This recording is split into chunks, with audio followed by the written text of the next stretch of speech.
கையை விடு. என்னாச்சு சமந்தி? என்ன ப்ராப்ளம்? சார், உங்க குடும்பத்துல இவ்ளோ பெரிய ஃபங்க்ஷன் நடக்க போகுது. அந்த நேரத்துல எல்லாரும் நல்லா ட்ரெஸ் பண்ணிட்டு தானே நிக்கணும்னு நினைப்பாங்க. ஆமா, அதுக்கு என்ன? அத்தையும் அப்படிதான் சார். அன்னைக்கு புடவைக்காரர் வந்தப்போ ஒரு புடவைய அத்தை தோள் மேல வச்சு கூட பார்த்தாங்களே. அதுக்கு மேடம்க்கு கூட கோவம் வந்துச்சுல. அதுக்கு என்ன இப்போ? அந்த புடவைய அத்தை இப்போ கட்டுனாங்க.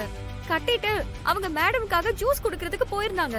மேடம் அந்த ஜூஸை எடுத்து அத்தை மேலேயே ஊத்தி விட்டுட்டாங்க. இது தப்பு இல்லையா சார்? இந்த வீட்டுக்குள்ளேயே நியாயஸ்தர்னா அது நீங்க மட்டும்தான் சார். அன்னைக்கு கூட என் முடிய வெட்டுறேன்னு வந்தப்போ நீங்க தானே சார் தடுத்து நிறுத்தினீங்க. அப்புறம் அந்த துளசி செடியை வச்சு சாமி கும்பிடுறதுக்கு கூட நீங்க தானே சார் உதவினீங்க. அதே மாதிரி தயவு செஞ்சு இத உடனே போய் என்னன்னு கொஞ்சம் கேளுங்க சார். சும்மா இருக்க மாட்டியா சமந்தி? அமைதியா இரு. இவ கிடக்குறா, விடுங்க. சின்ன பொண்ணு ஏதோ கோவத்துல அது இதுன்னு பேசுறா. இவளுக்கு எதுவும் புரியாது. இல்ல, அவ சொல்றதும் சரிதான். எல்லா விஷயமுமே 100க்கு 100 சரியான விஷயம். இதுல ரொம்ப பெரிய தப்பு பண்ணது நான் தான். நான் பண்ண தப்பாலதான் இத்தனையும் நடந்துச்சு. விடுங்க, அதையும் பெருசு பண்ணிக்கிட்ட. இல்ல, இந்த தப்பு நடந்ததுக்கு முழுக்க முழுக்க நான் தான் காரணம். சரி பண்ணிருந்திருக்க வேண்டிய நேரத்திலேயே எல்லாத்தையும் சரி பண்ணிருந்திருக்கணும். அமைதியா இருந்ததுதான் நான் பண்ண பெரிய தப்பு. நான் எதுவும் பேசாம மௌனமா இருந்ததுக்கு ரொம்ப பெரிய தண்டனையா போயிடுச்சு. இவங்க புடவைய பத்தி பேசுறாங்களா இல்ல வேற ஏதாவது பேசுறாங்களான்னு சத்தியமா எனக்கு புரியலையே. எனக்கு மண்டையே வெடிக்கிற மாதிரி இருக்கு.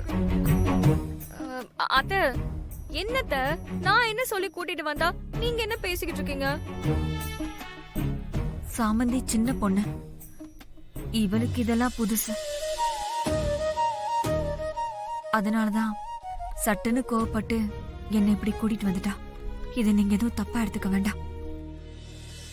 எனக்கும் என்ன சொல்றதுன்னு தெரியல. என்ன மன்னிச்சிரு. சச்சா, அப்படி ஒரு வார்த்தை மட்டும் சொல்லாதீங்க. எனக்கு மனசுக்கு ரொம்ப கஷ்டமா இருக்கு. என்னைக்குமே யார்கிட்டயும் நீங்க தலை குனிஞ்சு நிக்க கூடாது. நீ அவளுக்காக கோவப்பட்டதெல்லாம் உண்மையிலையும் தப்பு இல்ல. இங்க நான் மட்டும்தான் தப்பு. அதுக்காக நான் உங்ககிட்டயும் சாரி கேட்டுக்கிறேன்.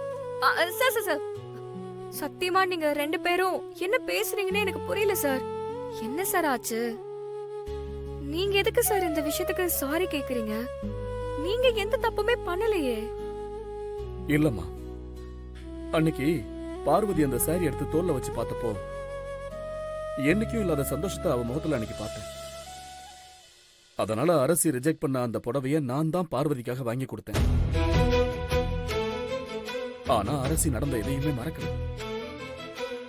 அந்த புடவையை எப்படியோ அடையாளம் கண்டுபிடிச்சு அவ பார்வதியை அவமானப்படுத்திருக்கா. அதனாலதான் தப்பு என்னோடதுன்னு சொன்னேன். இல்ல சார், நீங்க வேற என்னமோ பேசின மாதிரி இருந்துச்சு. இப்போதைக்கு என்னால இதை மட்டும்தான் சொல்ல முடியும். சாரி, ஃபங்க்ஷன் நடக்க போகுது. எல்லாரும் வர நேரம் ஆயிடுச்சு. வரேன்.